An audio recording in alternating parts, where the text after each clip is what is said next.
దేవుని నామానికి స్తోత్రాలు చెల్లించుదాం. హల్లెలూయా, హల్లెలూయా. ప్రభు పేరట కూడి వచ్చిన మీ అందరికి కూడా ప్రభు అయిన యేసుక్రీస్తు నామములందరికీ ప్రత్యేక వందనాలు తెలియజేస్తున్నాను. దేవుడు మనందరినీ కూడా దీవించి ఆశీర్వదించిన గాక. ఆమేన్. దేవునికి స్తోత్రాలు చెల్లించుదాం. హల్లెలూయా. అందరూ బైబిల్ గ్రంథాలు తీసుకొచ్చారా? సండే తీసుకొచ్చానని చేయి పైకి ఎత్తండి. దేవునికి స్తోత్రం. హల్లెలూయా, హల్లెలూయా. ఇంకా కొంతమంది చేతుల్లో బైబిల్ గ్రంథాలు కనిపించట్లేదు. వారందరూ కూడా బైబిల్ తెచ్చుకోవాలి. సెల్ ఫోన్లో వాక్యం ఉంటుంది, కానీ సెల్ ఫోన్లో అన్ని రకాలు ఉంటాయి. బైబిల్లో దేవుని యొక్క మాట ఒకటే ఉంటుంది. అందుచేత అందరూ కూడా బైబిల్ గ్రంథాన్ని తెచ్చుకోవాలి. దేవునికి స్తోత్రం. హల్లెలూయా.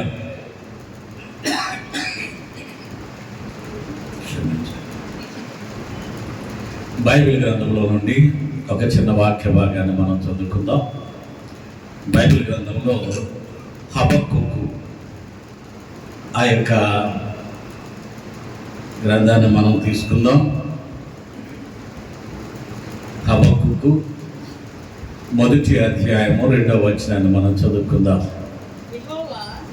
యెహోవా, నేను మొరపెట్టినను నీవు ఎన్నాళ్ళు ఆలకింపకుందువు, బలాత్కారము జరుగుతున్నదని నేను నీకు మొరపెట్టినను నీవు రక్షింపకై ఉన్నావు. చిన్న ప్రార్థన చేద్దాం. ప్రేమగల తండ్రి, మీకు వందనాలనైనా ఈ యొక్క వాక్యాన్ని చదివించని వాక్యం ద్వారాగా మీరు నాతో మాట్లాడండి, మా అందరితో మాట్లాడండి. నన్ను మమ్మల్ని అందరినీ మీకు స్వాధీనంలో ఉంచుకొనుమని యేసు నామమున అడుగుచున్నాను పరమ తండ్రి, ఆమేన్. హబక్కూకు అనేటువంటి భక్తుల గురించి కొన్ని విషయాలు మనం తెలుసుకుందాం. హబక్కూకు అనగా అర్థం ఏంటండి? హబక్కూకు అనగా హత్తుకొనివాడు. ఒకసారి అందరూ చెప్తామా? హబక్కూకు అనగా హత్తుకునేవాడు. ఎవరిని హత్తుకునేవాడు అని అంటే ప్రభు అయినటువంటి దేవునిని హత్తుకునేటువంటి వాడు. శ్రమలో, కష్టములో, సంతోషంలో, ఆనందములో ఆయనను విడిచి ఉండేటువంటి వాడు కాదు ఈ యొక్క హబక్కూకు. అయితే హబక్కూకు ఎవరు అనేటువంటి ప్రశ్న, మరి ఈ గ్రంథాన్ని రాసినటువంటి వారు, బైబిల్ గ్రంథాన్ని మరి తర్జుమా చేస్తున్నటువంటి వారందరూ కూడా ఆ గ్రంథకర్తలు ఆలోచన చేశారు, ఈ యొక్క హబక్కూకు ఎవరై ఉంటాడు అని. వాళ్ళు తర్జుమాలో వాళ్ళు తేల్చి చెప్పినటువంటిది ఏంటంటే, షునేము పట్టణములో షునేమీరాలు ఉండేది కదా, షునేమీరాలి యొక్క కుమారుడు ఎలీషా, గెహాజీ ఆ ఇంట్లో ఉన్నారు. అటు తర్వాత ఆ ఇంటి నుండి వచ్చేస్తున్నప్పుడు ఆ ఇంటిని ఆశీర్వదించి వచ్చినటువంటి వాడు ఎలీషా.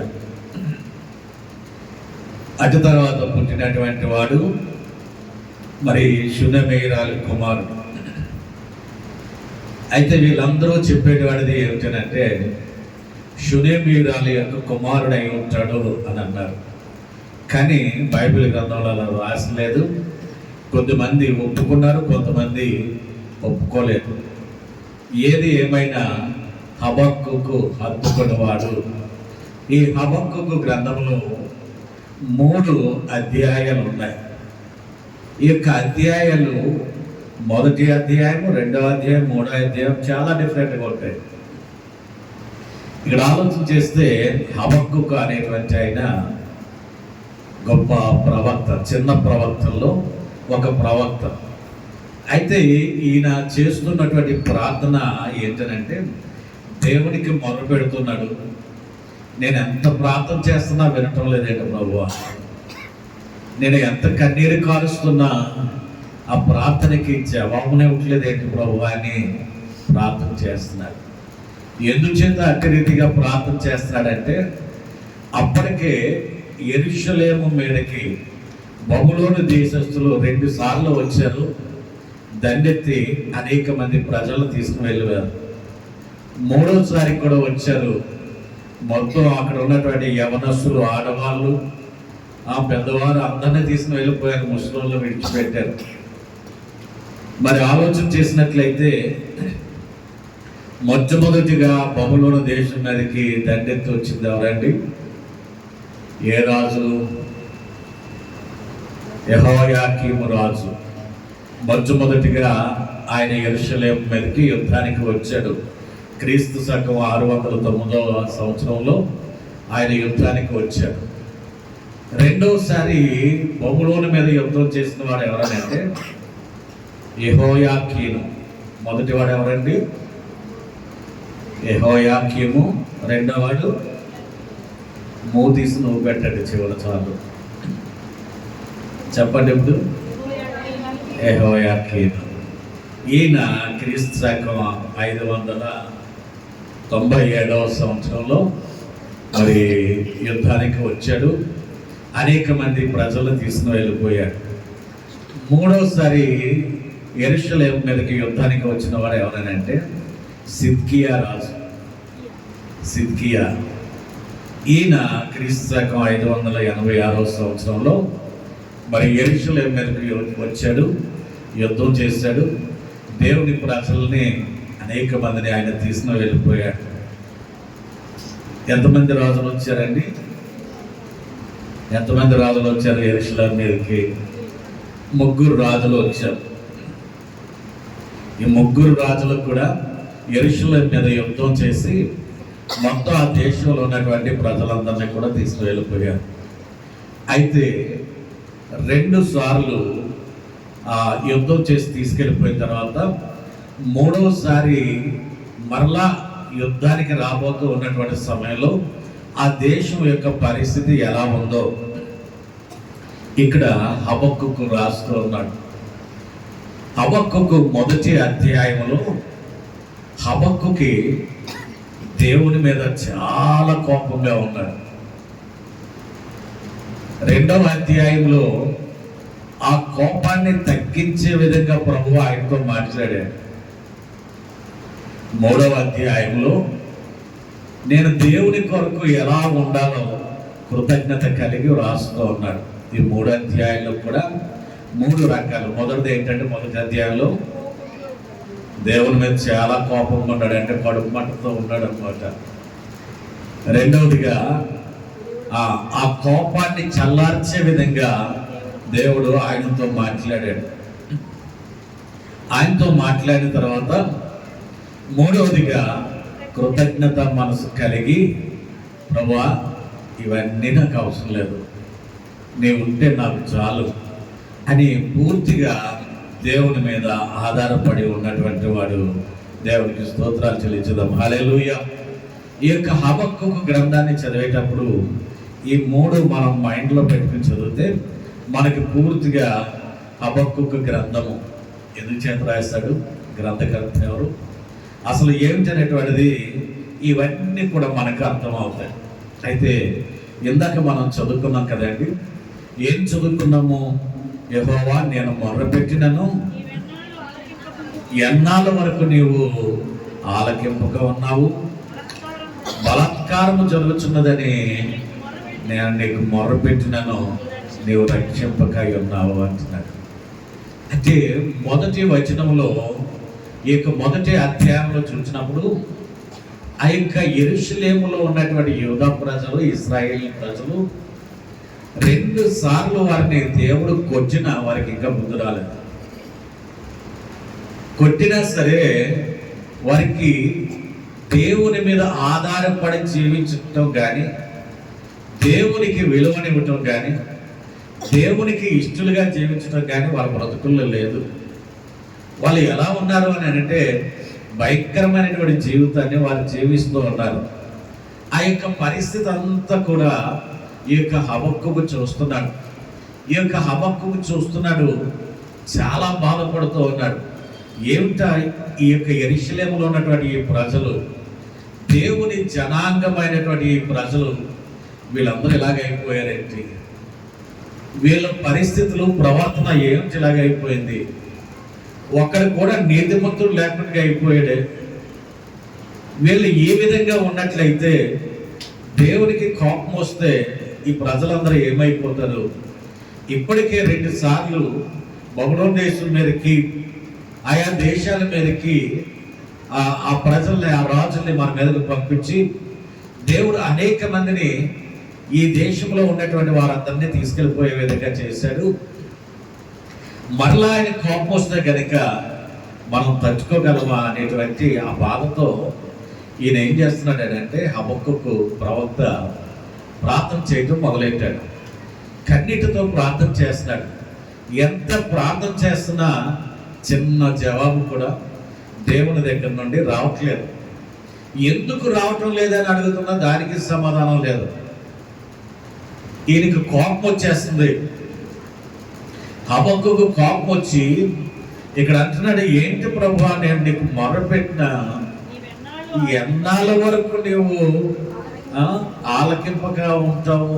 చూడండి, ఈ మాట ఆలోచన చేస్తే ఎంతకాలం ప్రార్థన చేయాలి ప్రభువా, నేను ఎంత కాలం నుంచి నేను మొదలు పెడుతున్నా, ఎంత కాలం నుండి నేను కన్నీరు కారుస్తున్నా, నా ప్రార్థనకి జవాబు ఇవ్వటం లేదేంటి?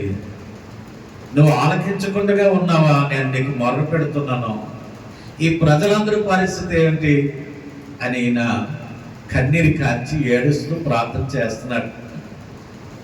మనం ఆలోచన చేసినట్లయితే ప్రవక్తలకి వెంటనే జవాబు వస్తుంది, అవునా కదండి?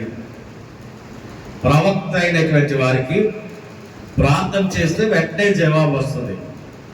కానీ ఇక్కడ ఈ ప్రవక్తకి జవాబు రావటం లేదు. ఈయన ఎంత ప్రార్థన చేస్తున్నా, ఎంతగా కన్నీరు కారుస్తున్నా సరే దేవుడు సైలెంట్గా ఉన్నాడు. ఎందుకు ఇక్కడ ఈ విధంగా జరుగుతుందంటే కొన్నిసార్లు మరి ప్రవక్త అయినా, పాస్టర్స్ అయినా, విశ్వాసులైనా ఎవరైనా సరే కొంతసేపు కనిపెట్టవలసినటువంటిదే. ప్రభు ఏం చేస్తాడనంటే ప్రార్థిస్తున్నా సరే రెస్పాండ్ అవ్వడం. అయినా ఒక్కొక్కసారి ఆన్సర్ ఇవ్వడం. ఆన్సర్ ఇవ్వలేనప్పుడు మనం ఏం చేయాలనంటే మనం వేచి చూడాలి. మనం ఆన్సర్ ఇవ్వట్లేదు కదా అని మానేయటానికి వెళ్ళలేదు. చూడండి, మన దగ్గర సెల్ ఫోన్లు ఉన్నాయి, అందరికీ తెలుసు. ఒక్కొక్కసారి ఆ సెల్ ఫోన్ పట్టుకుని ఫోన్ చేస్తుంటే లైన్లో ఉండండి అని చెప్తుంది. అది లైన్లన్నీ బిజీ, మీరు లైన్లో ఉండండి అని అంటారు. మనం ఏం చేస్తాం? ఎందుకు వచ్చిన ఫోన్ అని నేల వేసి కొట్టాం. లేకపోతే మనం ఎందుకు ఇక ఫోన్ చేయను అని ఆగిపోం. లైన్లన్నీ బిజీగా ఉన్నాయి కదా, సరే తర్వాత చేద్దాం, మరలా చేస్తాం. మరలా బిజీ, మరలా చేస్తాం. ఎప్పటి వరకు నువ్వు అలాగే చేస్తావని అంటే ఆ బిజీ తగ్గిపోయే వరకు. అటు నుండి నువ్వు ఎవరికైతే ఫోన్ చేస్తున్నావో వాళ్ళ దగ్గర నుంచి జవాబు వచ్చేటంత వరకు కూడా నువ్వు ఫోన్ చేస్తావు. జవాబు వచ్చిన తర్వాత నీకు సంతోషం కలుగుతుంది. అదేవిధంగా దేవుని దగ్గర నుండి సమాధానం రాకపోయినప్పటికీ ఎలా ఉండాలి అని అంటే ఆయన ఆన్సర్ ఇవ్వట్లేదు, ఆన్సర్ ఇచ్చే వరకు వేచి చూడాలి అనేటువంటి ఒక మంచి మనసుతో మరలా మనం ప్రార్థన చేస్తూ ఉండాలి. ఈ ప్రార్థనకి జవాబు వచ్చేటంత వరకు కూడా ప్రార్థన చేయాలి. మనం ఆలోచన చేద్దాం. భక్తుడైనటువంటి దానియేలు ప్రార్థన చేశాడు. ప్రార్థన చేస్తే ఆయనకి ఎంతకాలానికి జవాబు వచ్చిందండి? ఎంతకాలానికి జవాబు వచ్చింది? 21 రోజుకి జవాబు వచ్చింది. పెద్ద ప్రవక్త కదా, వెంటనే జవాబు రావాలి కదా, జవాబు రాలేదు. అయితే ప్రభు అయిన దేవుడు అంటున్నాడు, దానియేలు నీవు నాకు బహు ప్రియుడవయ్యా అంటున్నాడు. దేవుడు దానియేలుని అంతగా ప్రేమించినట్లయితే మరి వెంటనే జవాబు రావాలి కదా. ఈయన పెద్ద ప్రవక్త, కొన్ని చిన్న ప్రవక్తకి జవాబు రాలేదు. హబక్కూకి, దానియేలుకి జవాబు రావాలి కదా, జవాబు రాలేదు. అయితే 21 రోజుకి జవాబు వచ్చింది. ఎవరు తీసుకొచ్చారండి? గాబ్రియేలు దూత జవాబు తీసుకొచ్చింది. దానియేలు, నువ్వు ఎప్పుడైతే ప్రార్థన చేస్తావో అప్పుడే జవాబు తీసుకుని నేను వచ్చాను. దానికి ఆన్సర్ తీసుకుని నేను వచ్చాను. అయితే సాతాను గారు నన్ను ఆఫ్ చేస్తాడు. 21 రోజులు ఆఫ్ చేస్తాడు వాడు. మిఖాయేలు వచ్చి ఒక తన్నుతంతని కానీ నన్ను విడిచిపెట్టలేదు. నేను ఇప్పుడు రావటానికి గల కారణం ఏంటంటే ఈ రోజు వరకు కూడా ఆ యొక్క సాతాను నన్ను ఆఫ్ చేసేసాడు అంటున్నాడు. ఎన్ని రోజులు ఆఫ్ చేశాడండి? 21 రోజులు సాతాను ఆఫ్ చేస్తే సాతానుతో ఫైటింగ్ చేసినాడు ఎవరు? మిఖాయేలు. దేవునికి స్తోత్రాలు చెల్లించుదాం. హల్లెలూయా. మిఖాయేలు వచ్చి ఒక తనుతనే కానీ ఆయన యుద్ధం చేస్తేనే కానీ వాడు నన్ను విడిచిపెట్టలేదు. మరి అప్పటి నుండి ఇప్పటి వరకు ఇదే విధంగా ఆలస్యం అయిపోతుందా అని అంటే లేదు. ప్రభు అయినటువంటి యేసయ్య ఎప్పుడైతే ఈ భూమి మీదకి వచ్చాడో ఈ భూమి మీద అందరికీ కనపడి 33.5 సంవత్సరాలు ఈ భూమి మీద ఉండి ఆయన ప్రతి మానవాళి కొరకు ఆయన రక్తాన్ని చిందించి చనిపోయి సమాధి చేయబడి 3వ దినాన పునరుత్థానంగా లేచి అనేక మంది కనపడి 40 దినాలు భూమి మీద ఉండి ఎప్పుడైతే ఆరోహణం అయ్యాడో ఈ యొక్క అపవాదికి ఉండేటువంటి బలమంతా తగ్గిపోయింది. ఆ బలానంతటిని కూడా ప్రభు విరిచేశాడు. అప్పటి నుండి కూడా ప్రతి మానవునికి కూడా ప్రార్థన చేస్తే వెంటనే జవాబు వచ్చే విధంగా దేవుడు లైన్ ఏర్పాటు చేశాడు. దేవునికి స్తోత్రాలు చెల్లించుదాం. హల్లెలూయా. అందుచేత గాబ్రియేలు దూత వచ్చి అంటున్నాడు, నువ్వు ఏ రోజునైతే ప్రార్థన చేసావో ఆ రోజునే వచ్చాను నేను. కానీ సాతాను ఆఫ్ చేశాడు. మిఖాయేలు వచ్చి యుద్ధం చేయగా వాడు ఓడిపోయాడు. ఇప్పుడు నేను నీ దగ్గరికి వచ్చాను అంటున్నాడు. నిజంగా దూతల్లో కూడా ఈ యొక్క రాయబారాలు ఇవన్నీ తీసుకొచ్చే దూతలు ఉంటారు, యుద్ధం చేసేటువంటి దూతలు కూడా ఉంటారు. మనం ఆలోచన చేసినట్లయితే యేసు ప్రభు వారి యొక్క మొదటి రాకడ ఎప్పుడండి? దాన్ని మనం ఏం చేస్తాం? క్రిస్మస్. అప్పుడు ఒక దూత వచ్చింది. ఎవరు? గాబ్రియేలు. ఆవిడంతా సువార్త ప్రకటించడమే. ఈ భూమి మీద ఉన్న వాళ్ళందరికీ కూడా సువార్త ప్రకటించడమే ఆవిడ పని. ఆ దూత పని సువార్త ప్రకటించడం. మరి 2వ రాకడలో ఇంకో దూత వస్తున్నాడు ప్రభుతో పాటు. ఆ దూత ఎవరనంటే మిఖాయేలు. నరికేయటమే, ఎక్కడికక్కడ యుద్ధం చేయటమే ఆ పని. ఎందుచేతనంటే మొదటిసారి సువార్త ప్రకటించేవాడిగా, దేవుడు ప్రేమించేవాడిగా వచ్చాడు. రెండోసారి మిఖాయేలుని తీసుకుని వస్తాడు. ఆ మిఖాయేలు ఎటువంటి వాడనంటే ఎవరైతే దేవుని మాట వినట్లేదో వాళ్ళందరితో కూడా యుద్ధం చేసే విధంగా ఈ విధమైనటువంటి ఆ దూతల్లో మరి భాగాలు తేడాలు కలిగినటువంటి పోర్ట్ఫోలియోస్ కలిగినటువంటి దూతలు కూడా ఉంటారు. మరి మనం ఆలోచన చేసినట్లయితే దావీదు భక్తుడు ఎంత బాధపడుతున్నాడు, అయ్యా నేను ఎంతగా ప్రార్థన చేసినా నా మాట వింటలేదేంటి, నాకు ఏమి సమాధానం ఇవ్వట్లేదేంటి అని దావీదు భక్తుడే కాదు, బైబిల్ గ్రంథంలో అనేక మంది భక్తులు ఎంతో వేదనగా ప్రార్థన చేస్తారు.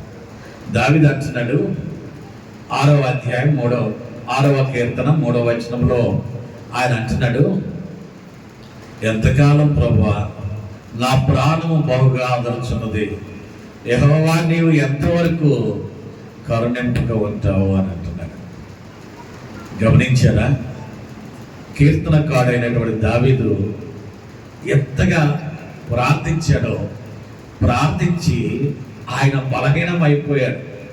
అయ్యా నా ప్రాణము అదురుతూ ఉందయ్యా, ఎంతవరకు నన్ను కరుణింపకుండా ఉంటావు, నేను ఎంతో బాధలో ఉన్నాను, ఎన్నో కష్టాల్లో ఉన్నాను, ఇబ్బందుల్లో ఉండి నేను నీకు ప్రార్థన చేస్తుండగా కనీసం నువ్వు జవాబు ఇవ్వట్లేదు ఏంటయ్యా అని ఆయన చాలా వేదనగా ప్రార్థన చేస్తున్నాడు.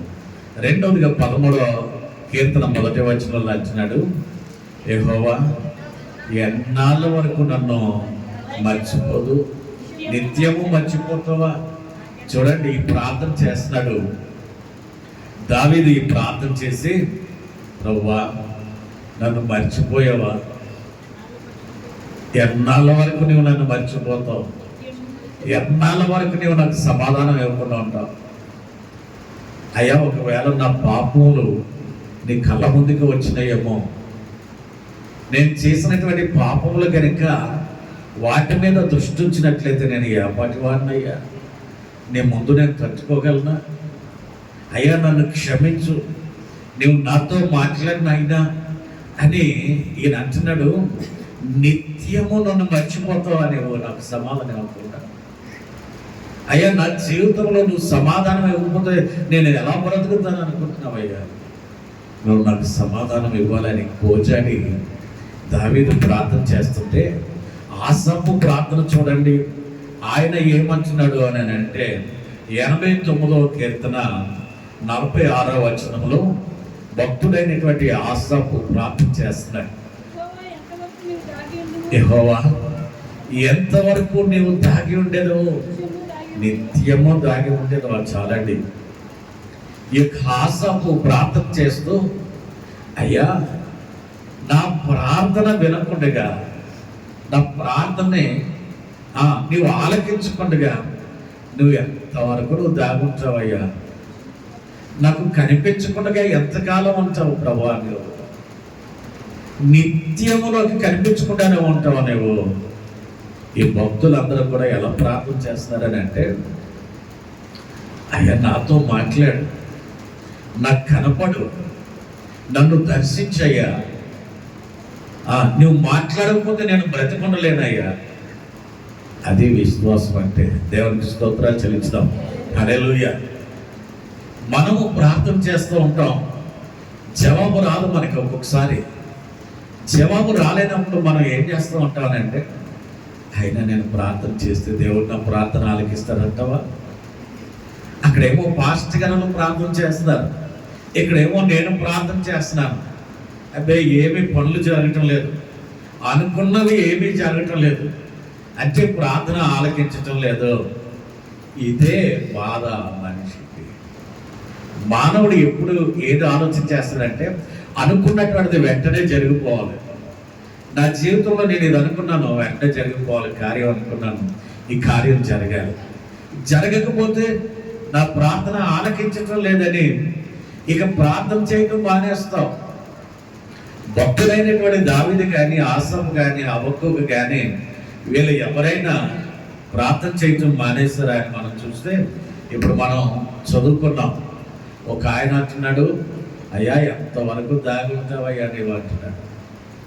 ఇంకొక ఆయన, ఎంతవరకు నాకు కనిపించకుండా ఉంటావయ్యా, ఎంతవరకు నాతో మాట్లాడకుండా ఉంటావయ్యా, నా ప్రాణం అదిరిపోతుంది, కరుణించయ్యా, ఆలస్యం చేయకయ్యా. ఇదే ప్రార్థన. మీరు ఎంతవరకు ప్రార్థన చేస్తారని అంటే, ప్రభు స్వరము వారికి వినిపించేటంత వరకు, ప్రభు వారికి కనిపించేటంత వరకు, వారితో మాట్లాడేటంత వరకు వారు కోజాడుతూనే ఉన్నారు. అందుచేతనే వారి పేర్లు పరిశుద్ధ గ్రంథంలో రాయబడి ఉన్నాయి.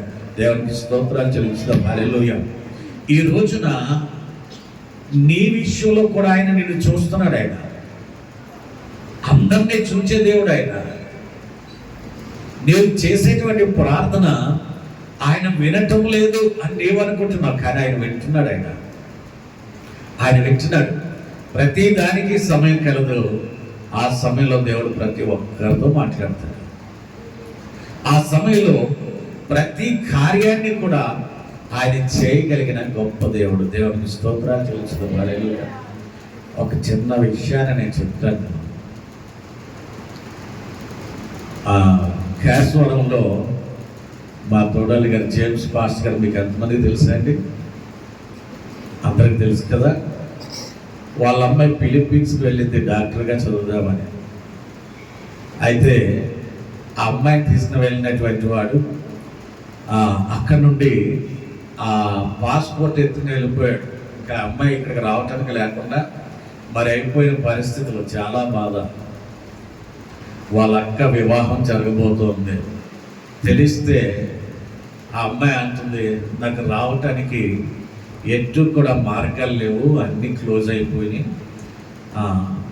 దేవుడే మార్గాన్ని సరళం చేయాలి, ప్రార్థన చేయండి అని చెప్పింది. ఇక పాస్టరమ్మ గారితో సహా కుటుంబస్తులు అందరూ కూడా తెల్లవారుజాము 3 గంటలకి లేచి ప్రార్థన చేస్తూ ఉంటారు.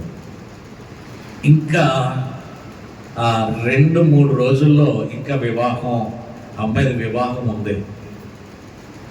ఫిలిప్పీన్స్లో ఉన్నటువంటి అమ్మాయి పేరు బన్నీ, ఇక్కడ ఉన్న అమ్మాయి వివాహం చేసుకోవాల్సిన అమ్మాయి పేరు ఫ్లారెన్స్. ఇంకా 3 రోజులే ఉంది వివాహం. నా భార్యని అడిగారు, ఏమని అడుగుతున్నారంటే, ఇన్ని రోజులు అయిపోయింది, ఇంకా 3 రోజులే ఉంది, ఇక దేవుడు పంపించడా ఏంటా అని అడుగుతూ ఉన్నారు అందరూ కూడా. నా భార్య అంది, తగిన సమయంలో దేవుడు సహాయం చేస్తాడు, ఆయన చేయలేనిదంటూ ఏమీ లేదు, తప్పకుండా ఆయన చివరి నిమిషంలోనైనా సరే చేస్తాడని చెప్పి. ఆ చెప్పిన మరుసటి రోజు ఆ అమ్మాయికి వీసా వచ్చేసింది. దేవునికి స్తోత్రాలు చెల్లించుదాం. హల్లెలూయా. ఇది చేతనంటే విశ్వాస సహితమైనటువంటి ప్రార్థన, రోగిని స్వస్థపరచడమే కాదు, కార్యాలు చేయగలిగిన ప్రార్థన. అది ప్రార్థించారు, విశ్వాసంతో ప్రార్థించారు. చివరి క్షణంలో మరి దేవుడు కార్యాన్ని చేస్తే అందరూ ఆశ్చర్యపోయారు. మూయబడినటువంటి ద్వారాలన్నీ కూడా ఒకేసారి తెరవబడి అమ్మాయి వచ్చింది. ఒక 2 రోజుల ముందే వచ్చింది, చక్కగా వివాహంలో ఉంది, వెళ్ళేది. దేవుని స్తోత్రాలు చెల్లించడం. హల్లెలూయా. నేను ఎందుకు ఈ మాటను నేను మీకు తెలియజేస్తున్నానని అంటే, మన యొక్క విశ్వాస జీవితాన్ని పరీక్ష చేయడానికి ఒక్కొక్కసారి ఆలస్యం అవుతూ ఉంటుంది. నేను ఎంత చెప్పాను కదా, ఇంకా ఎన్ని రోజులు ఉందండి వివాహం? 3 రోజులు ఉంది. ఈ రోజు వరకు ప్రార్థన చేసాం, దేవుడు ఆలకించలేదు, మనేద్దాం అని ఊరికి ఉంటే మరి అక్కడ ఏం జరిగిందో తెలియదు. కానీ లేదు, చివరి నిమిషం వరకు ప్రార్థన చేద్దాం అని చెప్పినప్పుడు దేవుడు ఆ కార్యాన్ని చేశాడు. దేవునికి స్తోత్రాలు చెల్లించడం. హల్లెలూయా. ఈ యొక్క హబక్కూకు కూడా ఏం చేస్తున్నాడు అని అంటే, అయ్యా నీవు నాకు సహాయం చేయి. ఎందుకనంటే ఈ దేశంలో ఉన్నటువంటి ప్రజలు చాలా భయంకరంగా ప్రవర్తిస్తున్నారు. వీళ్ళందరూ కూడా వీళ్ళ పరిస్థితులు ఏమీ బాగలేదు అని దేవుడితో చెప్తున్నాడు. ఈయన ఏమని చెప్తున్నాడు? 1వ అధ్యాయం 3వ వచనంలో, హబక్కూకు 1వ అధ్యాయము 3వ వచనంలో మనం చూసినట్లయితే అక్కడ ఒక మాట రాయబడి ఉంది, నన్నెందుకు దోషము చూడనిచ్చుచున్నావు, బాధ నీ వేళకు ఊరకయే చూచుచున్నావు, ఎక్కడ చూచినను నాశనము బలాత్కారమును అగుపడుచున్నవి, జగడమును కాహలాహమును రేగుచున్నావు. చాలండి. ఈ భక్తునికి జవాబు రాకపోతున్నా సరే, దినదినము ఆ దేశంలో ఉండేటువంటి ప్రజలు వాళ్ళు చేసేటువంటి పనులు ఈయన చూడలేకపోతున్నాడు, వెళ్ళలేకపోతున్నాడు. దినదినము కూడా ఈ భక్తునికి బాధ ఎక్కువైపోతుంది. ప్రార్థన చేస్తుంటే జవాబు రావట్లేదు, దేవుని స్వరం వినిపించట్లేదు. ఒక ప్రవక్తగా ఉండి ఈయన చేయగలిగింది ఏంటంటే, ఈ బాధతో, దేవుని మీద కోపంతో, ప్రభువా ఏంటి నువ్వు ఏంటి జవాబు ఇవ్వట్లేదు, నువ్వు ఇంతకాలం నుంచి ప్రార్థన చేస్తానే, కనీసం నువ్వు జవాబిస్తే నేను కొంచెం నెమ్మదిగా ఉంటాను కదా. ఈ ప్రజలందరూ ఎలా ఉన్నారు? ప్రార్థన చేసే వాళ్ళు తక్కువ అయిపోయారు. వీళ్ళందరూ ఎలాగ ఉన్నారో తెలుసా? వీళ్ళందరూ కూడా నాశనమును, బలాత్కారమును, జగడమును, కలహాలు ఎక్కడ చూసినా ఇలాగే ఉన్నాయి. ఈ దేశం అంతా కూడా నాశనం అయిపోయింది.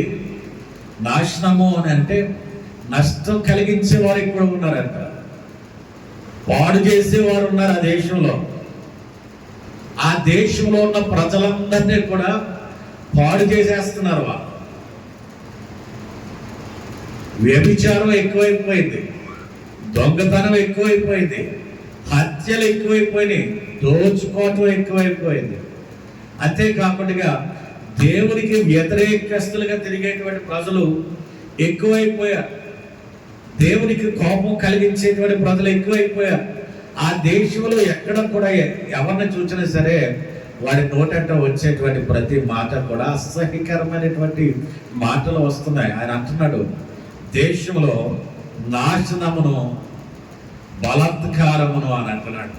నాశనం అంటే మరి నష్టాన్ని కలిగించే వారు ఎక్కువైపోయారు, అంతేకాకుండా పాడు చేసేవారు ఎక్కువైపోయారు. బలాత్కారం అంటే అత్యాచారం, దౌర్జన్యం. బలాత్కారం అంటే ఏంటండి? అత్యాచారం అంటే వాళ్ళు ఏం చేస్తున్నారని అంటే బలవంతంగా దౌర్జన్యంగా పాపము చేయటం, వ్యభిచరించటం, ఒకడి భార్య మీద పడి వాడిని కొట్టడం, వాడి భార్యను తీసుకుని వెళ్ళిపోవటం, ఆ ఇంట్లోకి చొరబడటం, దౌర్జన్యంగా వారి మీద వారిని కొట్టి ఆ పిల్లలను లాక్కుని వెళ్ళిపోవటం చాలా భయంకరమైనటువంటి దౌర్జన్యం జరుగుతుంది, పాపం జరుగుతుంది. ఇవన్నీ కూడా భక్తుడు చూస్తూ ఉన్నాడయ్యా, ఈ దేశం అంతా కూడా నాశనం అయిపోయిందయ్యా, బలాత్కారం చేత నింపబడిపోయిందయ్యా, ఎక్కడ చూసినా జగడములు అని అంటున్నాడు.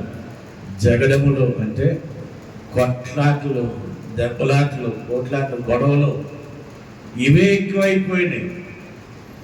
ఈ దేశంలో ఎక్కడ చూసినా వాడు ఏదో ఒకటి అనటం, ఎదట వాడు తిరిగి సమాధానం చెప్తే వాడిని కొట్టడం, ప్రతి చోట కూడా ప్రతి కుటుంబంలో ఈ గొడవలు ఎక్కువైపోయినాయి.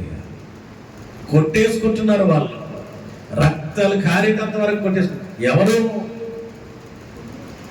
ఎవరు వీళ్ళు అని అంటే యూదులు, ఇశ్రాయేలు ప్రజలు. వీళ్ళకి ఏ పేరు ఉంది? దేవుని ప్రజలు అని చెప్పుకునేటువంటి ఈ ప్రజల పరిస్థితి ఎలా ఉందో తెలుసా? ఒకడంటే ఒకడికి పడటం లేదు. వీళ్ళు ఎప్పుడు ప్రొద్దుట్లు లేచినా కొట్టుకుంటూనే ఉంటారు. వీళ్ళు అనేక మంచి జగడ, కలహాములు అంటే తగాదాలు. వీళ్ళు ఏదన్నా ఒక మాట అంటే దానికి రెట్టింపుగా మనము వినలేనటువంటి భాషతో వీళ్ళు మాట్లాడుతూ ఉన్నారు. ఇంత భయంకరంగా ఉంది ప్రభువా, ఇక్కడ పరిస్థితి ఇలా ఉంటే నువ్వు నాతో మాట్లాడకుండా ఎలా ఉంటావేంటి అని ఈయన ఏమంటాడో తెలుసా? ప్రభువా, ఇక్కడ జరిగే దుర్మార్గాన్ని నేను చూడలేకపోతున్నాను, నువ్వు ఎలా చూస్తూ ఊరుకోగలుగుతున్నావయ్యా అని ప్రార్థన చేస్తున్నాడు. దేవునికి స్తోత్రాలు చెల్లిస్తాం. హల్లెలూయా. ఇది నేనే చూడలేకపోతున్నాను, నువ్వు ఎలా చూడగలుగుతున్నావు? ఈయన ప్రార్థన చేస్తుంటే ఈయన దర్శన రూపంలో, ప్రభువు దర్శన రూపంలో ప్రవక్తను దర్శించాడు. ప్రవక్తతో ఆయన ఆ దర్శనాన్ని అంతటిని కూడా చూపిస్తూ ఉన్నాడు. ఇక్కడ మనం ఆలోచన చేసినట్లయితే మొదటి అధ్యాయము హబక్కూకు 1:5 మనం చూస్తే ఆయన ఏమి చేయబోతున్నాడో అదంతా కూడా చూపిస్తున్నాడు. అన్య జనులలో జరుగునది చూడడి, ఆలోచించుడి, కేవలము విస్మయమునందుడి. మీ దినములలో నేను ఒక కార్యము జరిగిన తర్వాత కూడా చదవండి.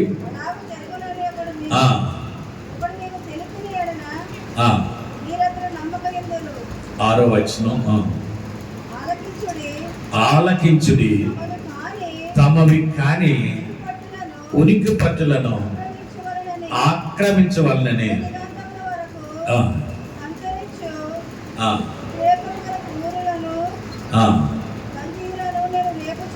చాలండి. ఇదంతా కూడా భక్తుడైనటువంటి ప్రవక్తని చూపిస్తున్నాడు. ఏంటనంటే ఈ ప్రవక్త, ఈ హబక్కూకు అనేటువంటి ప్రవక్త ప్రార్థన చేసి విడిచిపెట్టేలేదండి.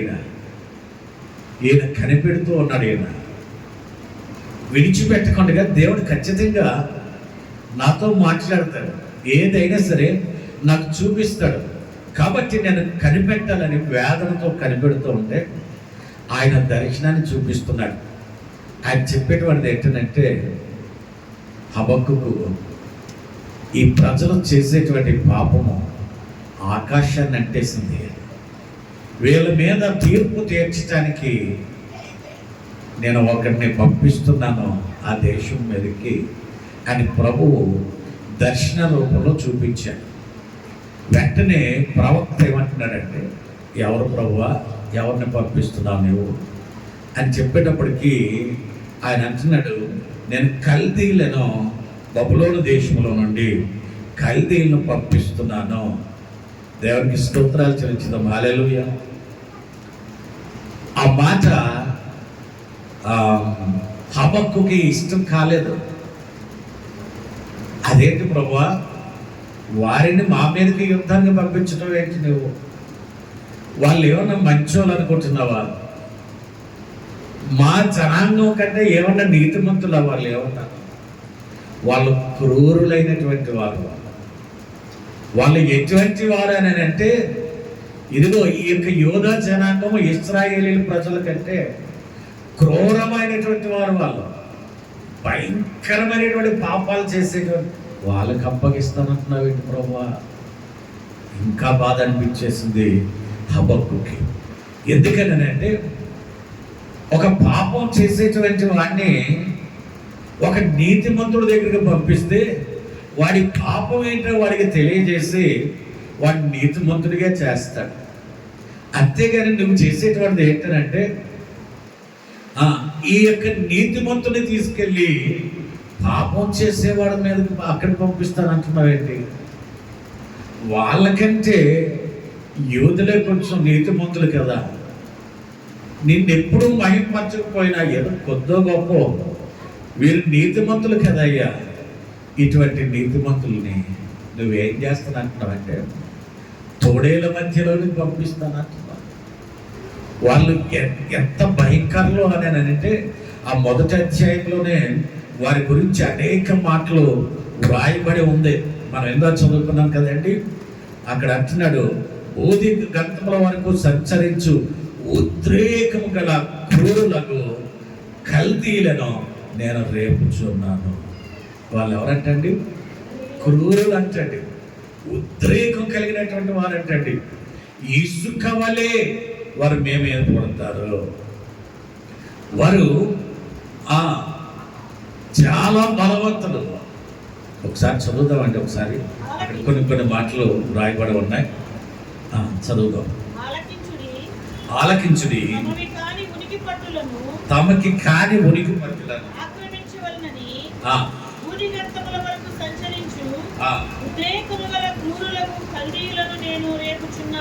రేపుచున్నాను. 7వ వచనంలో చూడండి, వాళ్ళ గురించి ఘోరమైన భీకరచనముగా ఉన్నారు. వారి గుర్రములు చిరత పుల్ల కంటే వేగంగా పరిగెత్తును. రాత్రి అందు తిరుగురాడు తోడేళ్ల కంచెను చురుకైనవి. ఇంకా ఇలాగ మనం చూసినట్లయితే ఆ బబులోను దేశంలో ఉన్నటువంటి ప్రజలు ఎటువంటి వారు అనేటువంటిది అక్కడ రాస్తూ ఉన్నారు. ఇదంతా కూడా ఇటువంటి ప్రజల్ని నేను యెరూషలేము మీదకు పంపిస్తున్నాను. వాళ్ళు మీ మీదకు వస్తారు. వారు ఎప్పుడు వస్తారో కానీ వారు త్వరితంగానే వస్తారు. రాక మాత్రం ఖచ్చితంగా వస్తారు. మిమ్మల్ని కొడతారు, వారు నాశనం చేసేస్తారు. ఎందుకని అంటే, నేను ఎన్నిసార్లు గద్దించినా ఎన్నిసార్లు కొచ్చినా వారు లోబడటం లేదు. అందుకే నేను వీరికి అప్పగిస్తున్నాను. నేను వీళ్ళు ఎటువంటి వాళ్ళు అంటే క్రూరులు. వాళ్ళని నువ్వు ఏం చేయలేవు. నువ్వు ఏ విధంగా ధనాన్ని సంపాదించావో, ఏ విధంగా వడ్డీ వ్యాపారం చేసి ఆ ధనాన్ని సంపాదించావో, ఏ విధంగా కుటుంబాలని కొల్లగొట్టి వారి దగ్గర నుంచి ధనాన్ని ఎత్తుకొచ్చేసావో, ఏ విధంగా వారి బంగారపు వస్తువులు వారిని కొట్టి వారి ఇళ్లలో ఉన్నటువంటి బంగారపు వస్తువులు ఎలాగైతే నువ్వు తీసుకొచ్చేస్తావో, ఈ వచ్చేటువంటి క్రూరులు ఏం చేస్తారో తెలుసా? నీ ఇంటిని మొత్తం దోచుకుంటారు వాళ్ళు. నీకు తినడానికి తిండి లేకుండా చేసేస్తారు వాళ్ళు.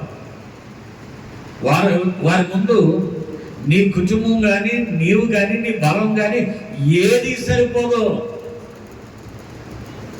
వీరికి ఇంకా కోపం వచ్చేసింది. ఎవరికి? ఇంకా కోపం వచ్చేసింది. ఎవరికండి? హబక్కుకి.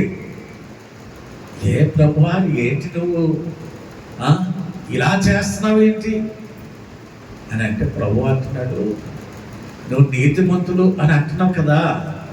నీతిమంతుడైతే విశ్వాసం మూలముగా వాడు బ్రతుకుతాడు. వాడు నీతిమంతుడు కాదనుకో, దెబ్బలు తినవలసిందే.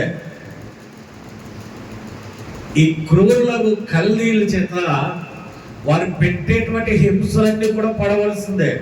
ఎవరు? నీతిమంతుడు కాకపోతే.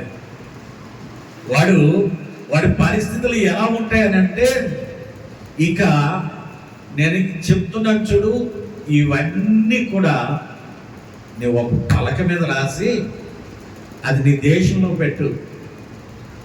నేను చెప్పేవన్నీ కూడా ఒక పలక మీద, ఒక బోర్డు మీద రాసి అవి ఆ దేశంలో పెట్టు. అది అందరికీ కనిపించాలి. ఎలా కనిపించాలో తెలుసా? ఒకవేళ వాడు పరిగెత్తుకుని వెళ్ళిపోతే ఎలా చూసినా సరే వాడికి అది అంత అర్థమైపోవాలి. వాడికి అతి రీతిగా పెద్ద పెద్ద అక్షరాలతో ఈ దేశం మీదకి భయంకరమైనటువంటి దేవుని యొక్క ఉగ్రత రాబోతుంది అని. ఇవన్నీ కూడా ఇటు రీతిగానే ఆయన చూస్తూ దేవునితో పోరాడుతున్నాడు. దేవునితో పోరాడుతూ ఉంటున్నటువంటి సమయంలో ప్రభు అనేక రీతిలుగా ఆయనతో దర్శన రూపంతో మాట్లాడుతూ ఉన్నాడు. నేను ఎందుకు ఈ యొక్క యూదా జనాంగాన్ని నేను బబులోను దేశంలో తీసుకెళ్తున్నానంటే, వీళ్ళని కొట్టడమే కాదు, వాళ్ళని కొట్టడానికి, ఎవరిని? బబులోను దేశంలో ఉన్నటువంటి జనాంగాన్ని కొట్టడానికి యోధా జనాంగాన్ని ఒక సాధనంగా నేను అక్కడికి తీసుకెళ్తున్నానయ్యా. నువ్వు అనుకుంటున్నావు మమ్మల్నే కొడుతున్నావు ఏంటి? వాళ్ళు మాకంటే కూడా దుర్మార్గులు కదా.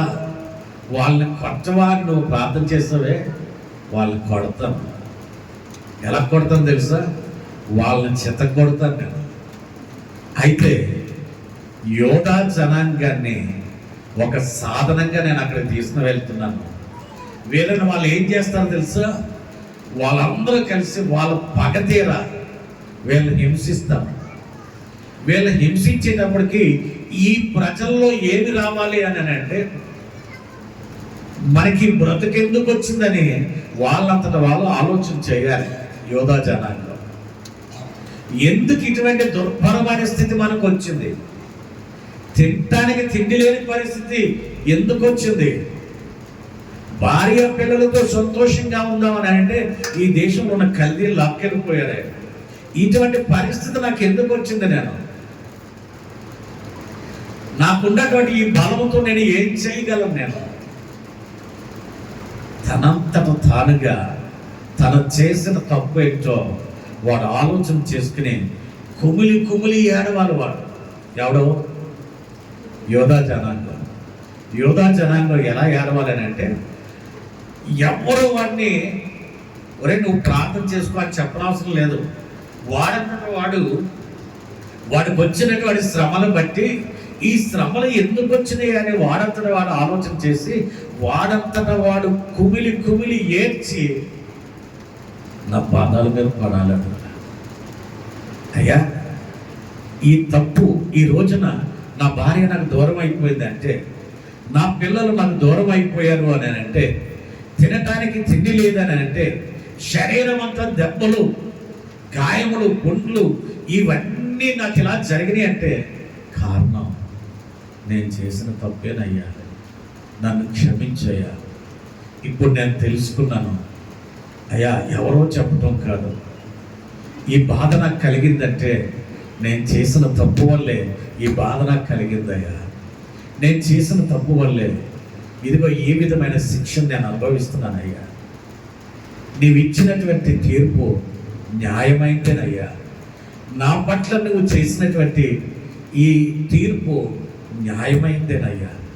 తప్పు చేశాను, దెబ్బలు తింటున్నాను, తప్పు చేశానయ్యా, శ్రమలు అనుభవిస్తున్నాను, నీకు ఆయాసకరమైన మార్గంలో నడిచానయ్యా, తినటానికి తిండి లేకుండా చాలా బాధలు అనుభవిస్తున్నాను, ఇది నాకు తగును నాయన, నన్ను క్షమించు అని ఎప్పుడైతే ప్రార్థన చేస్తారో, వారు ఎప్పుడైతే మార్పు చెందుతారో, వారు ఎప్పుడైతే తన తప్పును వారు తెలుసుకుని కన్నీరు కారుస్తారో, అప్పుడు నేనేం చేస్తానో తెలుసా? వారిని చెత్తకొడతాను. ఎవరినే? ఇప్పటి వరకు కల్దీలు ఎవరిని చెత్తకొట్టారు? యోధా జనాంగాన్ని కొడితే యోధా జనాంగానికి బుద్ధొచ్చి అప్పుడు ప్రార్థన చేసినప్పుడు ఆ ప్రార్థన దేవుడు ఆలకించి, నేను అప్పుడు ఏం చేస్తానో తెలుసా? వీరిని నేను ఒక సాధనంగా పెట్టుకున్నాను, వీరు నా పిల్లలే, నా పిల్లలు కొడుతూ నేను ఊరుకుంటున్నా కాబట్టి వారిని ఎలాగ కొట్టాలో నాకు తెలుసు, ఎట్టి రీతిగా వారికి బుద్ధి చెప్పాలో నాకు తెలుసు. నేను అట్టి రీతిగా వాళ్ళని నేను కొడతాను, వాళ్ళకి నేను బుద్ధి చెప్తాను అని అంటే ఈ మాటలు హబక్కుకి చాలా ఊరటనిచ్చిందట. దేవునికి స్తోత్రాలు చెల్లించుదాం. హల్లెలూయా. ఇక్కడ ఇంకా మనం చూసినట్లయితే 2వ వచనం దగ్గరికి వెళ్ళినట్లయితే, నేను ఇప్పుడు చెప్పిన మాటలన్నీ కూడా మొదటి అధ్యాయంలోనే ఉన్నాయి.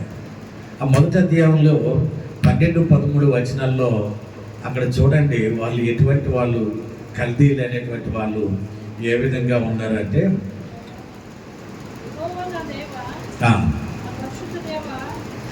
సరే మీరు ఇంటికి వెళ్ళిన తర్వాత ఆ యొక్క విషయాలు మీరు చదువుకోండి.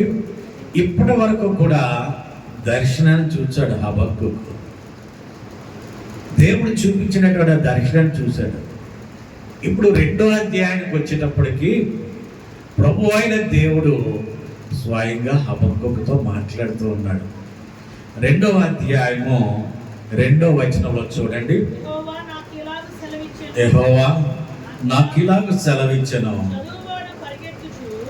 చదువువాడు పరిగెత్తుచు చదువు వీలగినట్లు నీవు ఆ దర్శన విషయమును పలక మీద స్పష్టంగా రాయి. ఇది ఇందాక మనం చెప్పుకున్నాం కదా, ఇది ప్రభు 2వ అధ్యాయంలో డైరెక్ట్గా తెలియచేస్తున్నాడు. ఈయన ఎప్పుడైతే మాట్లాడాడో, ప్రభు అయిన దేవుడు హబక్కుతో ఎప్పుడైతే మాట్లాడాడో, హబక్కుకి ఎక్కడ లేని ఆనందం వచ్చేసింది. ప్రభు నన్ను విడిచిపెట్టలేదు, నన్ను త్రోసివేయలేదు, నా ప్రార్థన అంతా ఆలకించాడు, నా బాధను చూచాడు, నాకు చూపించిన ఆ దర్శనంలో నేను అనేక విధాలుగా ఆయనతో మాట్లాడిన వాటన్నిటికీ సమాధానం ఇవ్వటమే కాకుండా ఈయన నాకు డైరెక్ట్గా నాతో మాట్లాడాడని ప్రభువుని ఎంతగానో ప్రేమిస్తూ ఆయన స్తుతిస్తున్నాడు. దేవునికి స్తోత్రాలు చెల్లిస్తాం. హల్లెలూయా. అంటే ప్రభు అయిన దేవుడు తన బిడ్డలను విడిచిపెట్టేవాడా, మర్చిపోయేవాడా, తోలనాడేవాడా అంటే కాదు. ఆయన ఎప్పుడూ కూడా నీవు చేసే ప్రార్థన ఆయన వింటూనే ఉంటాడు. తగిన సమయం కొరకు ఆయన కనిపెడుతూ ఉంటాడు. నీ హృదయంలో ఉండేటువంటి బాధ నీ ఒక్కదానివే బాధపడుతున్నావేమో అని నీవు అనుకుంటున్నావు, కానీ నీ హృదయంలో పడే బాధను ప్రభువు చూస్తున్నాడు. నిన్ను ఎవరు బాధ పెడుతున్నారో, ఎవరు నీ గురించి అన్యాయంగా మాట్లాడుతున్నారో, ఎవరు వేధిస్తున్నారో అవన్నీ కూడా వారిని చూస్తున్నాడు, నిన్ను చూస్తున్నాడు. వారు నిన్ను అవమానిస్తున్నప్పుడు వారిని చూస్తున్నాడు. అవమానించినప్పుడు నీ మనసులో ఏ విధంగా నువ్వు ఏ మనసు కలిగి ఉన్నావో అది నీలో చూస్తున్నాడు ఆయన. అంటే హృదయ రహస్యాలను ఎరిగి ఉన్నటువంటి దేవుడు మన దేవుడు. అందుచేత ఆయన నీ హృదయాన్ని చూస్తున్నాడు. ఆయన హృదయాన్ని చూస్తున్నప్పుడు వారు నిన్ను అవమానిస్తున్నప్పుడు నీవు కూడా అవమానిస్తున్నావా? వారు నిన్ను వేధించినప్పుడు నీవు కూడా వేధిస్తున్నావా? అయితే నువ్వు బయటకు మాత్రం నోరు మూసుకుని ఉన్నావు, కానీ లోపల ఏ విధంగా ఉన్నావు? హృదయ అంతరంగాల్ని పరిశీలించే దేవుడు చూస్తున్నాడు. అయితే చూస్తూ ఉండేటువంటి ఆయన ఊరుకుంటాడా అని అంటే ఊరుకోడు. ఆయన తగిన సమయంలో ఆయన నీతో మాట్లాడతాడు. ఆయన తగిన సమయంలో ఆయన నీకు ధైర్యాన్ని ఇస్తాడు. ఆయన తగిన సమయంలో నిన్ను హెచ్చిస్తాడు. ఇక్కడ మనం చూసినట్లయితే భక్తుడు హబక్కూకు ఎంత ఏడ్చాడో, ఆ ఏడ్చినటువంటి హబక్కూకుతో ప్రభువు మాట్లాడుతూ ఉన్నాడు. నువ్వేం చేస్తావో తెలుసా హబక్కూకు? నీకు చెప్పినవి అన్నీ కూడా నువ్వేం చేయాలని అంటే పెద్ద అక్షరాలతో రాసి ఆ యొక్క దేశంలో నువ్వు పెట్టు. నేను వాళ్ళని ఏం చేస్తాను అని అంటే, నువ్వు ఇంతవరకు చెప్పావే వీరు నీతిమంతులు అని చెప్పావు కదా, ఈ దేశంలో యెరూషలేములో ఉన్నటువంటి వారు నీతిమంతులు అని చెప్పావు కదా, వారిని నేను కల్దీయుల దగ్గర తీసుకెళ్తున్నాను అంటున్నావు కదా, వీరిని కొట్టేదానికంటే వారిని నేను చితగొడతాను. అయితే నేను చెప్పినవి అన్నీ కూడా నువ్వు రాసి ఇక్కడ పెట్టు అని అంటున్నాడు. దేవునికి స్తోత్రాలు చెల్లించుదాం. హల్లెలూయా. ఈ యొక్క హబక్కూకు ఎప్పుడైతే విన్నాడో, దేవుని స్వరాన్ని వినినటువంటి తర్వాత ఈయన బలాన్ని పొందుకున్నాడు. బలాన్ని పొందుకుని ఆ యొక్క దేశపు ప్రజలకు ఏమి జరగబోతుందో అవన్నీ కూడా ఆయన తెలుసుకున్నటువంటి ఆయన ఏం చేస్తున్నాడు చూడండి. 2వ అధ్యాయము 6వ వచనంలో చూడండి. ఇక్కడ హబక్కూకుతో ప్రభువు తెలియజేస్తున్నాడు. ఏం తెలియజేస్తున్నాడంటే, నీ దేశంలో ఉన్న ప్రజలు, నీ ప్రజలు వారు ఏం చేస్తారో తెలుసా, నేను చెప్తున్నాను వినని ఆయన తెలియజేస్తున్నాడు. 6వ వచనం, తనది కాని దానిని ఆక్రమించి అభివృద్ధి నొందినటువంటి వారికి శ్రమ, తాకట్టు సొమ్మును విస్తారముగా పట్టుకుని వానికి శ్రమ, వాడు ఎన్నాళ్ళు నిల్చునని చెప్పుకొంచుంటారు. ప్రజలందరూ అంటారంట. అలా ఏమంటారు అని అంటే, తనది కానిది ఆక్రమించుకున్నాడే, వాళ్ళని ఎన్ని బాధలు పెట్టి వాళ్ళ ఇల్లు లాగేసుకున్నాడు, వాళ్ళని ఎంత బాధలు పెట్టి వాళ్ళ దగ్గరున్న ధనవంతా లాగేసుకున్నాడు వీడు, వాళ్ళని వీధులు పాలు చేశాడు. వాడిది కాకపోయినా వాడు అనేక బాధలు పెట్టి వాడి దగ్గరదంతా లాగేసుకున్నాడు. వాడికి ధనాన్ని అప్పించి ఇచ్చింది కొంచెమే, కానీ వాడు అక్రమంగా వడ్డీ రూపంలో ఎంత లాగేశాడు చూసారు. వారందరికీ ఏ విధమైన శ్రమలు వస్తాయో ఆ శ్రమలు మిగిలిన వారు చూస్తారు. దేవుడు తెలియచేస్తున్నాడు, నువ్వు ఎవరెవరి గురించి బాధపడ్డావో వాళ్ళందరికీ కూడా భయంకరమైనటువంటి శ్రమలు వస్తున్నాయి.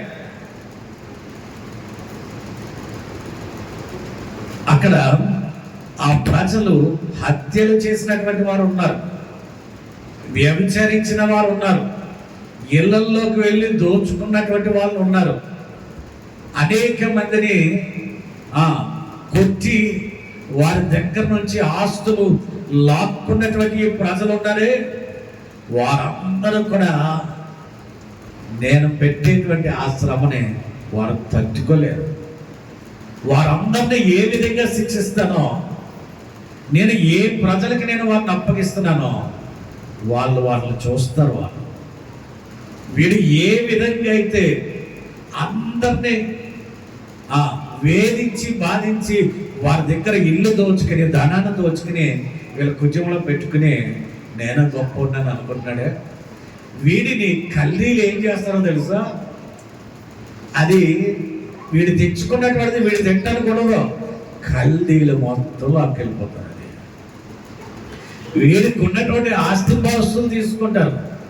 వీడికి ఉండేటువంటి ఎక్కడి నుంచి అయితే ఆ బంగారం తెచ్చుకున్నాడో, ఎక్కడి నుంచి అయితే ధనం తెచ్చుకున్నాడో, విస్తారమైన సొమ్ము ఎన్ని బాధలు పెట్టి తీసుకొచ్చాడో అన్ని బాధల కంటే భయంకరమైన బాధలు పెట్టి వాడి దగ్గర నుంచి సమస్తం తీసుకెళ్ళిపోతాడు. వాడు తినడానికి తిండి లేని పరిస్థితి, ఎప్పుడు ఏడ్చేటువంటి పరిస్థితి వాడికి వస్తుంది. వాడికి అట్టరీతిగా వచ్చినప్పుడు అప్పుడు వాడి ఎవరిని ఇస్తారని అడుగుతాడండి. వాడి తప్పుని వాడు తెలుసుకున్నప్పుడు, అయ్యా నేను పలానా వాళ్ళని ఇలా చేస్తానే, ఈ రోజున నువ్వు నాకు ఇల్లు లేకుండా చేస్తావు. పలానా రోజున యెరూషలేములో ఉన్నప్పుడు అనేక మందికి ఏదో వడ్డీకి డబ్బులు ఇచ్చాను, వారు కట్టకపోయేటప్పటికి వారి ఇంట్లో దోచేసుకున్నాను నేను. అంతేకాకుండా వారి దగ్గర ఉన్నటువంటి ధనమంతా పీకేసుకున్నాను నేను. ఈ రోజున నేను ఏదైతే విత్తానో అదే నేను కోస్తున్నానయ్యా. నేను ఆ రోజున ఎలాగైతే దోచుకున్నానో ఈ రోజు నా దగ్గర కల్దీలు అలాగే దోచేసుకున్నాను. నా ఇల్లు లాగేసుకున్నారు, నా ధనము బంగారం సమస్తం లాగేసుకున్నారు వాళ్ళు. ఈ రోజున నా బ్రతుకు ఎలాగైపోయింది అని అంటే ఎందుకో పనికిరాని బ్రతుకుగా అయిపోయింది. ఇలాగ అవటానికి గల కారణం ఏంటి? వాడంతటా వాడు ఆలోచన చేస్తాడు. వాడంతటా వాడు ఆలోచన చేసి వాడి జీవితంలో ఏడుస్తూ ఏం చేస్తాడని అంటే ప్రార్థన చేస్తాడు. దేవుని పాదాల దగ్గరికి వస్తాడు. వాడు దేవుని పాదాల దగ్గరికి వచ్చి, అయ్యా నన్ను క్షమించు, నేను ఏదైతే చేశానో అదే ఈ రోజు నేను కోస్తున్నానయ్యా. నా బ్రతికిలాగా అయిపోవటానికి గల కారణం నేను చేసిన తప్పే. ఇప్పుడు ఏం చేస్తాడో తెలుసా? కన్నీరు కాచి చెయ్యాలి, తప్పదు. ఒకసారి పాడదామా మనందరం? ప్రార్థన ఆలకించువాడు, నా ప్రార్థన ఆలకించు. ప్రార్థన ఆలకించువాడా, నా ప్రార్థన ఆలకించుమా, నీ సన్నిధిలో ప్రార్థించును, నా ప్రార్థన ఆలకించుమా, నీ సన్నిధిలో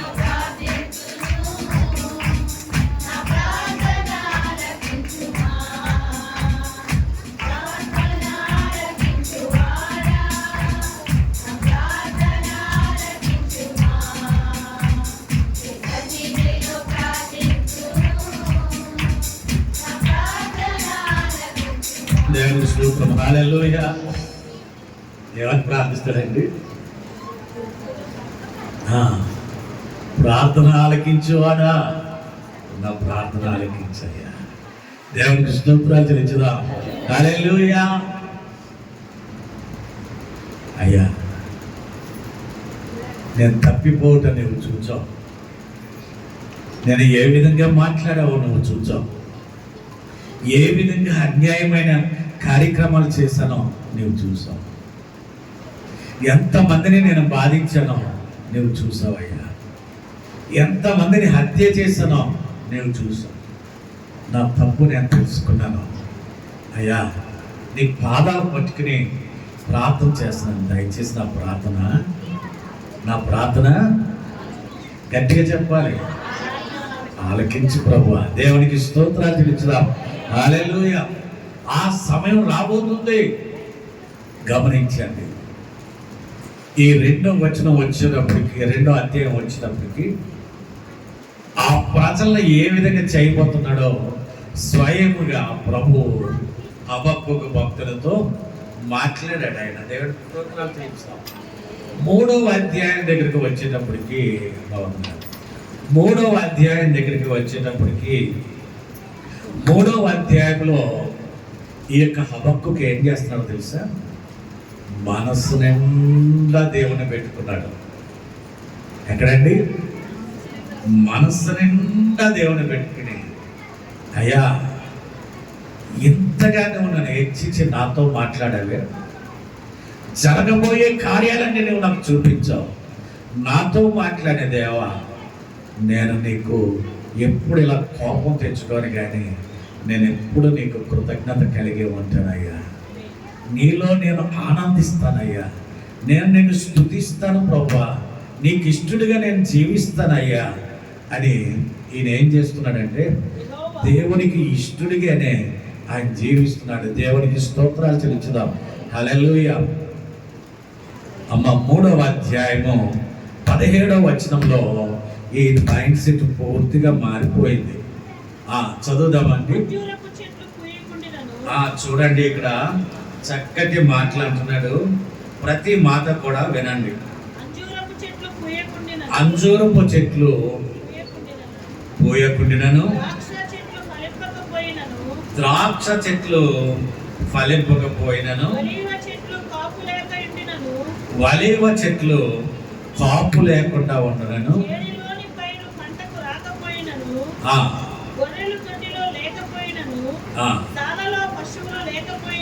లేకపోయినను నేను యెహోవా యందు ఆనందించెదను. ఇది చివరికి ఈ ప్రవక్త నిర్ణయించుకున్నటువంటిది ఏంటంటే, అయ్యా ఏమి ఉన్నా లేకపోయినా నేను నీలోనే ఆనందిస్తానయ్యా. నా చుట్టుప్రక్కల జరిగే ఏ విషయమైనా సరే నా ఆనందం దాని మీద ఆధారపడి ఉండదు.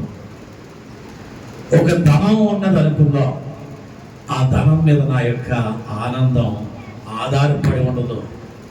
నా ఆనందం నీవిచ్చే రక్షణను బట్టే నేను ఆనందిస్తానయ్యా. దేవునికి స్తోత్రాలు చెల్లించుదాం. నీవిచ్చే రక్షణను బట్టి నేను ఆనందిస్తానయ్యా అని తెలియచేస్తూ ఈయన ఏమంటున్నాడండి, అంజూరపు చెట్లు పూత పోయకుండాను, ద్రాక్ష చెట్లు ఫలించకపోయినాను, వలేవ చెట్లు కాపు కాయకపోయినాను, పైరు పంటకు రాకపోయినా, దొడ్డలో గొర్రెలు లేకపోయినా, శాలలో పశువులు అంటే నా జీవితంలో ఏది లేకపోయినా నీ ఉంటే అంతే చాలయ్యా. నిన్ను బట్టి నేను ఆనందిస్తానయ్యా, నిన్ను బట్టి నేను స్తుతిస్తానయ్యా. నా జీవితంలో నేను దేన్ని బట్టి ఆనందిస్తానని అంటే, ఇవేమి లేకపోయినా నీవు ఒక్కడో నాకు తోడుగా ఉంటే నిన్ను బట్టి నేను ఆనందిస్తాను. దేవునికి స్తోత్రాలు చెల్లించుదాం. హల్లెలూయా. ఇంకా అంటున్నాడు చూడండి 18వ వచనంలో, నేను యెహోవా యందు ఆనందించెదను, నా రక్షణకర్త అయిన నా దేవుని యందు సంతోషించెదను. ప్రభువాగే యెహోవాయే నా బలము. దేవునికి స్తోత్రాలు చెల్లించుదాం. హల్లెలూయా. ఈ ప్రజలు ఎవరు ఉన్నా లేకపోయినా, ఈ ప్రజలు ఎన్ని రకాల అన్యాయాలు చేస్తున్నా, లేకపోతే ఏ రకంగా ఉంటున్నా సరే, నాకు తినటానికి తిండి లేకపోయినా, ఉండటానికి ఇల్లు లేకపోయినా, నువ్వు నన్ను ఎక్కడికి పంపించేస్తే అక్కడికి వెళ్ళిపోతానయ్యా. కానీ అక్కడ నాకు అది లేదు ఇది లేదని నేను బాధపడను. నేను ఎక్కడున్నా నీ కొరకు నేను బ్రతుకుతానయ్యా, నీలోనే నేను ఆనందిస్తానయ్యా. నీకు ఇష్టమైన జీవితాన్ని నేను జీవిస్తాను. అది ఒకవేళ నీకు ఇష్టం కాని ప్రాంతమై ఉండొచ్చు, అక్కడ అన్య జనాంగం ఉండొచ్చు, అక్కడ అన్య దేవతల యొక్క పూజలు జరగవచ్చు, కానీ వీడు మాత్రం నీలోనే ఆనందిస్తాడయ్యా, నీలోనే సంతోషిస్తాడు. నేను ఎక్కడ ఉన్నప్పటికైనా సరే నీ నామాన్ని మహిమపరుస్తాను నాయన, అది ఒక్కటే నాకు చాలా అంటున్నాడు. దేవునికి స్తోత్రాలు చూస్తున్నాం. హల్లెలూయా. ఎవరు ఈయన ఇలాగచ్చినటువంటి ఆయన ఎవరండి? హబక్కుకు మొదట ఏం చేస్తాడు?